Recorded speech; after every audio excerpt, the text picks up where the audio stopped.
నమస్తే అండి, welcome to psychology with Singh.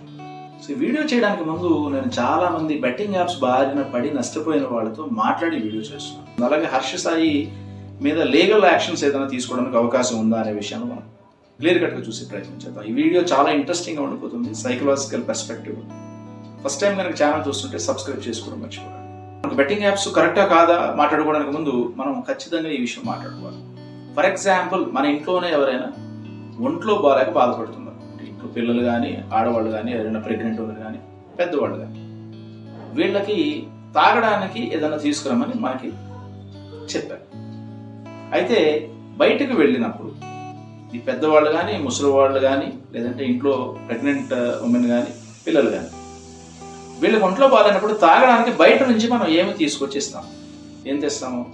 ఏదైనా కొబ్బరి బొండం కానీ, లేదంటే ఏదైనా ఫ్రూట్ జ్యూస్ కానీ, ఆ సిచ్యువేషన్ బట్టి ఆల్మోస్ట్ సిమిలర్గా ఉన్న జ్యూసెస్ మాత్రమే తీసుకొస్తాం.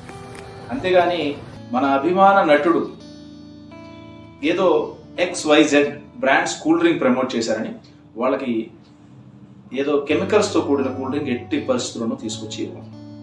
అంటే దీన్ని బట్టి చాలా క్లియర్గా ఉన్న విషయం ఏంటంటే, మంచి ఏది మంచి కాదు అనే విషయం మన కాన్షియస్నెస్ తెలుసు. అంటే ఈ ఎంటైర్ ప్రాసెస్ని, ఈ ఎంటైర్ బెట్టింగ్ యాప్స్కి సంబంధించిన విషయాన్ని సింపుల్గా తేల్చేయాలి అంటే, ఏది మంచి కాదు అనే విషయం మనకి స్వతహాగా తెలుసు. సో ఆ నిర్ణయం మనకు తెలిసినప్పుడు ఆ బెట్టింగ్ యాప్స్ని ఫాలో అవ్వాలా అవ్వకూడదా, అంటే బెట్టింగ్ చేయాలా చేయకూడదా అనేది ఎవరికి వాళ్ళు ఇండివిజువల్గా తీసుకునే విజ్ఞత అనేది మనలో స్వతహాగా ఉంటుంది. హర్ష సాయి అలాగే నా అన్వేషణ యూట్యూబ్ ఛానల్, ప్రపంచ యాత్రికుడు అన్వేష్, వీళ్ళల్లో ఒకళ్ళు బెట్టింగ్ యాప్స్ ప్రమోట్ చేస్తున్నారని, మరొకళ్ళు బెట్టింగ్ యాప్స్ ప్రమోట్ చేయడం ఎంత మాత్రం కరెక్ట్ కాదని, ఇది సోషల్ మీడియా మొత్తం ఇదే న్యూస్ నిండిపోయింది. అయితే ఈ ఎంటైర్ ప్రాసెస్లో సైకలాజికల్ పర్స్పెక్టివ్లో ఏది కరెక్ట్ కాదు. అలాగే హర్ష సాయి మీద లీగల్ యాక్షన్స్ ఏదైనా తీసుకోవడానికి అవకాశం ఉందా అనే విషయాన్ని మనం క్లియర్ కట్గా చూసి ప్రయత్నం చేద్దాం. వరల్డ్ హెల్త్ ఆర్గనైజేషన్ ప్రకారం భారతదేశంలో అసలు ఈ సూసైడల్ రేట్స్ ఎలా ఉన్నాయి? ఎందుకంటే ఈ బెట్టింగ్ యాప్స్ పంచాయతీ అంతా ఎక్కడి నుంచి వచ్చిందంటే, చాలామంది దీనివల్ల చనిపోతున్నారని రైట్ చేయడం వల్ల, ఈ కామెంట్స్ రైట్ చేయడం వల్ల. సో అలా ఎంతమంది చనిపోతున్నారు నిజంగా బెట్టింగ్ యాప్స్ వల్ల? అసలు ఓవరాల్గా సూసైడల్ రేట్స్ అనేది భారతదేశంలో ఏ విధంగా ఉన్నాయనేది వెరీ లేటెస్ట్ ఫిగర్స్ కాకపోయినా WHO ఇచ్చిన, వరల్డ్ హెల్త్ ఆర్గనైజేషన్ ఇచ్చిన అవైలబుల్ డేటా ప్రకారం చూసినట్లయితే చాలా ఎక్కువగా, అతి ఎక్కువగా సూసైడల్ టెండెన్సీకి, అలాగే సూసైడ్స్ జరగడానికి మెయిన్ రీజన్ ఏంటంటే ఫ్యామిలీ ప్రాబ్లమ్స్గా చెప్పుకోవచ్చు. అంటే మనీ రిలేటెడ్ కాదన్నమాట, రిలేషన్షిప్స్ ఇష్యూసే ఎక్కువగా ఈ సూసైడల్కి కారణం అనమాట. ఒకసారి ఈ డేటా మనం క్లియర్గా ఒకసారి కనుక చూసినట్లయితే, ఈ ఫ్యామిలీ ప్రాబ్లమ్స్ అంటే మెయిన్ రిలేషన్షిప్ ఇష్యూస్ వల్లే 32% పైగా సూసైడ్ చేసుకుని చనిపోతున్నారు. అలాగే ఇల్నెస్ ఒక 17%, అలాగే డ్రగ్ అబ్యూస్, ఆల్కహాల్ అడిక్షన్కి ఒక 5%, అలాగే మ్యారేజ్ రిలేటెడ్ ఇష్యూస్ ఏవైతే ఉన్నాయో దానివల్ల 5%, అలాగే లవ్ అఫైర్స్. తర్వాత యాక్చువల్గా నిజంగా డెబ్ట్స్ ఉండి, లోన్స్ ఉండి, ఏదైనా బ్యాంక్ ఇష్యూస్ అయిపోయి మొత్తం దివాళా తీసేసి చనిపోయిన వాళ్ళ సంఖ్య ఓన్లీ 4% మాత్రమే. అంటే 4% చాలా తక్కువ అని మనం చెప్పలేము, ఇట్ ఈస్ సిగ్నిఫికెంట్ ఫిగర్. కానీ అట్ ద సేమ్ టైం కేవలం బెట్టింగ్ యాప్స్ వల్లే ఇదంతా జరిగిపోతుందని కరెక్ట్ కాదు. ఆ విధంగా ఫినాన్షియల్ ఇష్యూస్ వల్ల చనిపోతున్న వాళ్ళ సంఖ్య 4%. సో మనం సైకలాజికల్ పర్స్పెక్టివ్లో చూసినట్లయితే మెయిన్లీ రిలేషన్షిప్ ఇష్యూస్ ఉండడం వల్ల చాలా మంది చనిపోతున్నారు. బెట్టింగ్ యాప్స్ వల్ల ఎక్కువ మంది చనిపోవడం అనేది కాదు. ఈ బెట్టింగ్ యాప్స్ కూడా ఎందుకు అడిక్ట్ అవుతారు, అట్రాక్ట్ అవుతారు? అలాగే ఒకవేళ బెట్టింగ్ యాప్స్లో నిజంగా మోసపోయినా, ఏదైనా ఇబ్బంది పడినా కూడా అయినా సరే వాళ్ళు సూసైడల్ టెండెన్సీకి ఎందుకు వెళ్తారు అంటే, ఉన్న విషయాన్ని ఓపెన్గా బయట వాళ్ళకి చెప్పుకోలేదు, సత్సంబంధాలు లేకపోవడం వల్ల. అంటే చూడండి, ఫ్యామిలీలో కనుక మనకు సత్సంబంధాలు ఉన్నట్లయితే, ఎప్పుడైతే మనకి మంచి రిలేషన్స్ ఫ్యామిలీలో ఉన్నాయో అప్పుడు ఎదుటి వ్యక్తికి, అంటే ఇంట్లో ఉన్న వాళ్ళకి మన ప్రాబ్లం ఏదైతే ఉందో అది షేర్ చేసుకునే అవకాశం ఉంటుంది. ఈ షేర్ చేసుకునే అవకాశం లేక వీళ్ళందరూ చనిపోయారు. సూసైడ్ టెండెన్సీస్ ఎందుకు వస్తాయి? ఏదైనా ఇష్యూ ఉన్నప్పుడు, వాట్ ఎవర్ ద ఇష్యూ. అంటే బయట నుంచి చూసినప్పుడు మనకి చిన్నగా అనిపించవచ్చు. ఇప్పుడు చూడండి, ఒక చిన్న పిల్లవాడు పెన్సిల్తో రాసుకుంటాడు, అప్పుడు ఏంటంటే పెన్సిల్ పోయింది. అది మనకి చూస్తే చిన్న పిల్లవాడు పెన్సిల్ అనేది సింపుల్ ఇష్యూ, కానీ తనకి నా పెన్సిల్ పోయింది అనేది చాలా పెద్ద విషయం అనమాట. అంటే చెప్పాలనుకున్న పాయింట్ ఏంటంటే, ఆ సిచ్యువేషన్లో ఉన్న వాళ్ళకి వాళ్ళకున్న మానసిక పరిస్థితిని బట్టి అది చిన్న విషయమా పెద్ద విషయం అనేది వాళ్ళు బేరీజ్ వేసుకుంటారు అనమాట. మనం బయట నుంచి చూసి ఇది ఇంతే కదా అని అనుకోవడానికి ఉండదు. బయట నుంచి చూడడానికి చాలా సింపుల్గా అనిపించవచ్చు, కానీ వాళ్ళకున్న మానసిక పరిపక్వత వల్లే వాళ్ళు ఆ విధమైన అటెంప్ట్స్కి చేయడానికి అవకాశం ఉంటుంది.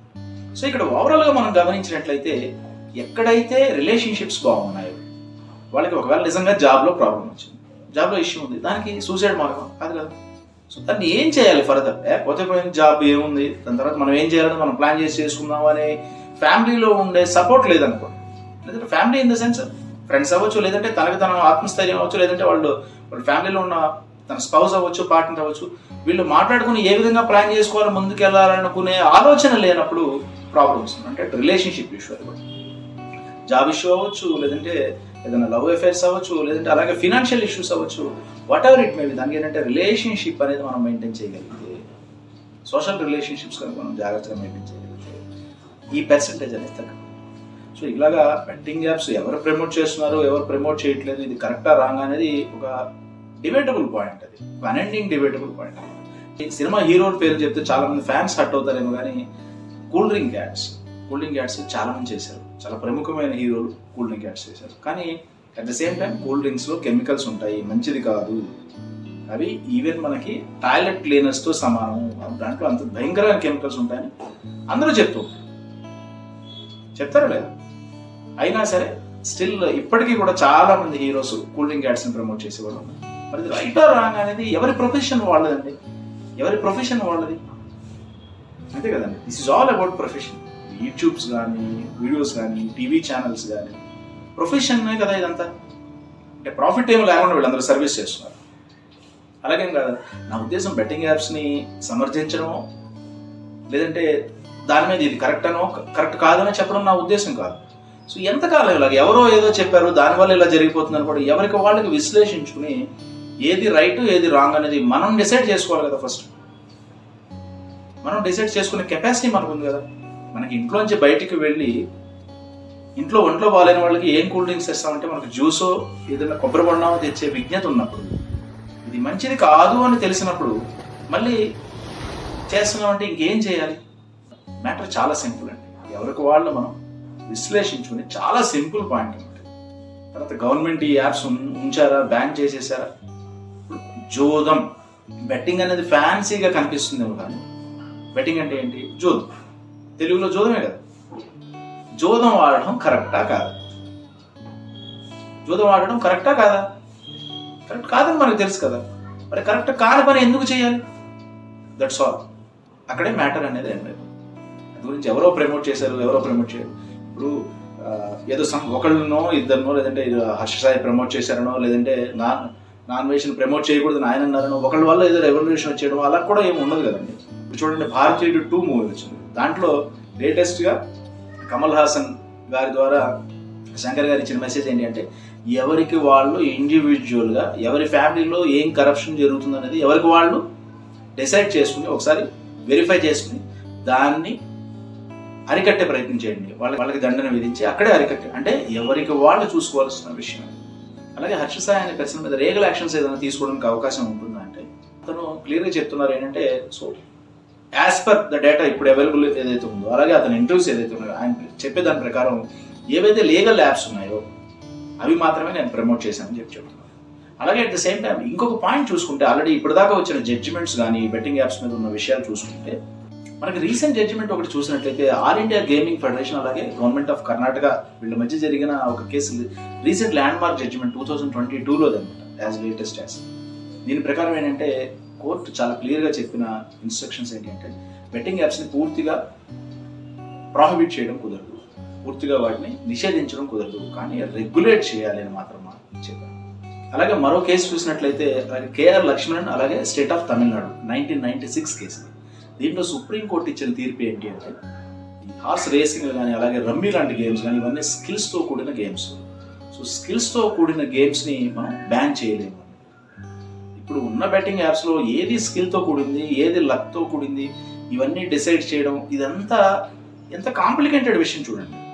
సో దాన్ని పర్టికులర్గా ఇది అని నిర్ధారించే అవకాశం లేదు కాబట్టి ఈవెన్ కోర్టులు కూడా సరైన తీర్పుని ఇవ్వడానికి కొంచెం అటు ఇటుగా ఉంటుంది. అంటే పర్టికులర్గా ఇది ప్రాహిబిట్ చేసేయాలి అని చెప్పడానికి అవకాశం లేదు. ఎందుకంటే వాళ్ళు చెప్పేది ఏంటంటే, క్లియర్ కట్గా ఇంతకుముందు చూసిన జడ్జిమెంట్లో మనకి హైకోర్ట్ ఆఫ్ కర్ణాటక అదే చెప్పింది, అలాగే సుప్రీంకోర్టులో ఈ కేసులో కూడా 1996 తమిళనాడు కేసులో కూడా వాళ్ళు చెప్పేది ఏంటంటే స్కిల్స్తో కూడిన గేమ్స్ని మనం బ్యాన్ చేయడానికి అవకాశం ఉండదు.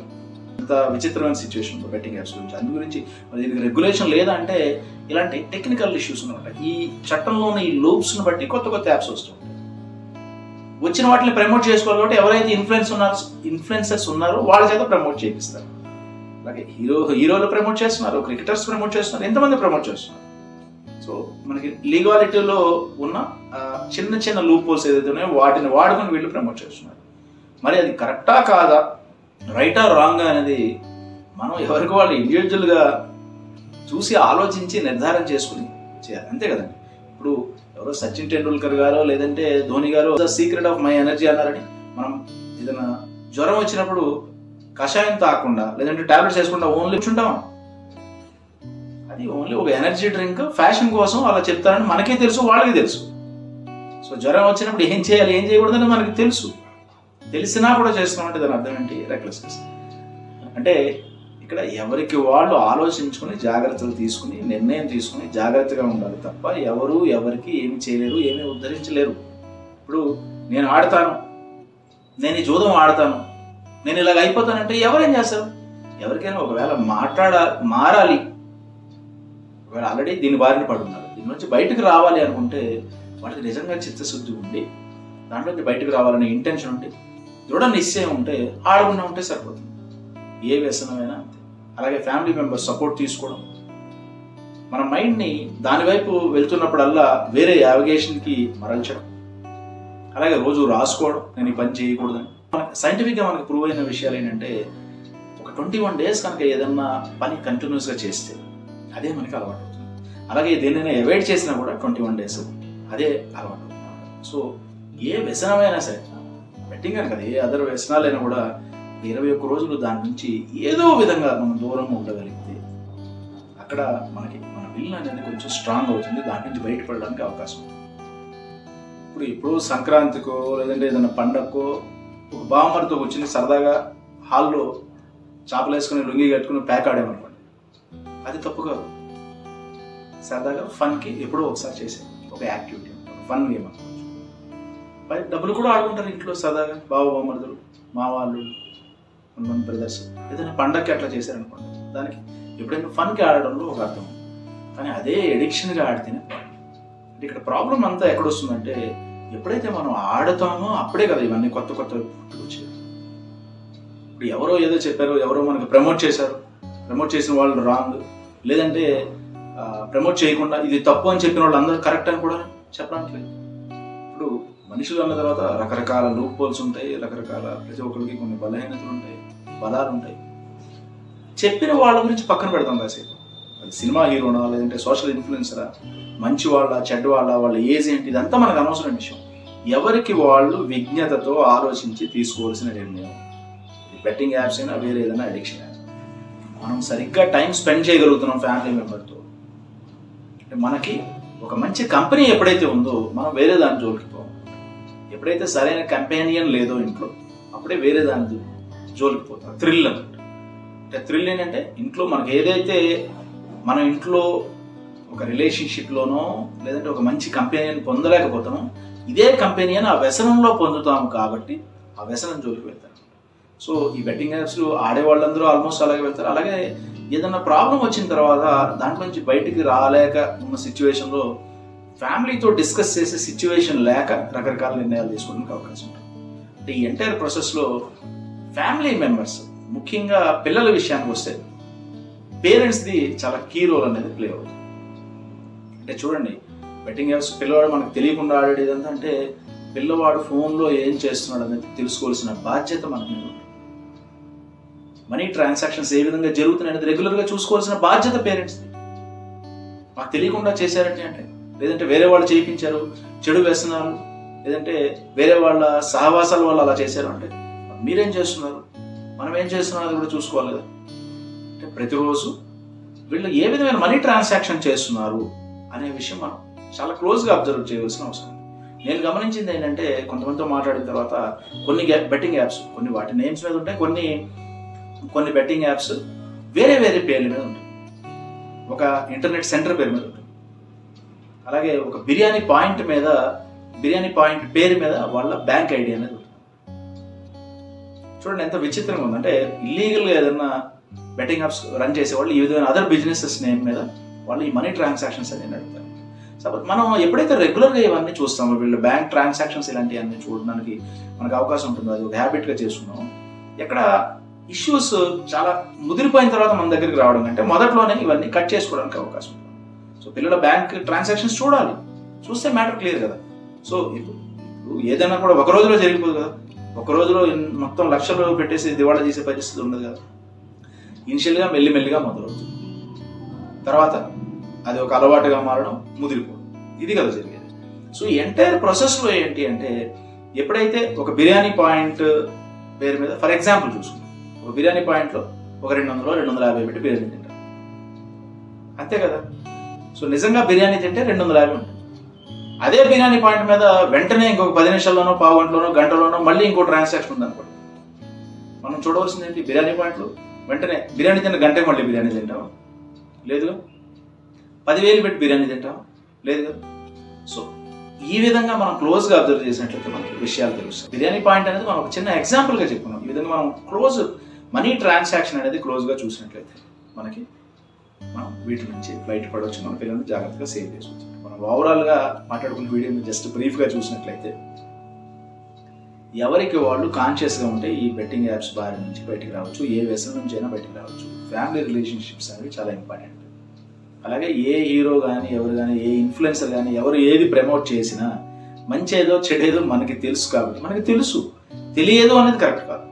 చాలామంది తెలియదు, అమాయకమైన పిల్లలు. ఇప్పుడున్న పిల్లలకి మనకంటే ఎక్కువ నాలెడ్జ్ ఉంటుంది. అంత పెద్దగా వరి అయిపోవలసిన పని ఏం లేదు. అంటే మనకున్న నాలెడ్జ్ అంటే చాలా ఎక్కువ నాలెడ్జ్ ఉన్న జనరేషన్ ఇప్పుడు పెద్దవాళ్ళు. ఇప్పుడు 50 years ఉన్న వాళ్ళకంటే ఆల్రెడీ ఒక 15 years ఉన్న వాళ్ళకి నాలెడ్జ్ ఎక్కువ ఉంటుంది. మేబీ కొంచెం ఛానలైజ్ చేసే రిసోర్సెస్ ఉండకపోవచ్చు, కానీ నాలెడ్జ్ పరంగా ఇప్పుడున్న జనరేషన్ చాలా నాలెడ్జ్గా ఉన్నారు. వాళ్ళకి తెలియదు అనేది కరెక్ట్ పదం అయితే కాదు. ఈ వీడియో మీకు ఎంతగానో ఉపయోగపడుతుందని ఆశిస్తూ మరో మంచి టాపిక్తో, మంచి సైకాలజీ విశ్లేషణతో మళ్ళీ కలుగుతాం. మీకు ఏదైనా పర్టికులర్ టాపిక్ మీద వీడియో కావాలని అనిపిస్తే కామెంట్ చేయండి. ఈ వీడియో మీకు నచ్చితే లైక్ చేయండి, షేర్ చేయండి, కామెంట్ చేయడం మర్చిపోకండి. కొత్తగా ఛానల్ చూస్తుంటే సబ్స్క్రైబ్ చేసుకోండి. థ్యాంక్ యూ అండి, నమస్తే.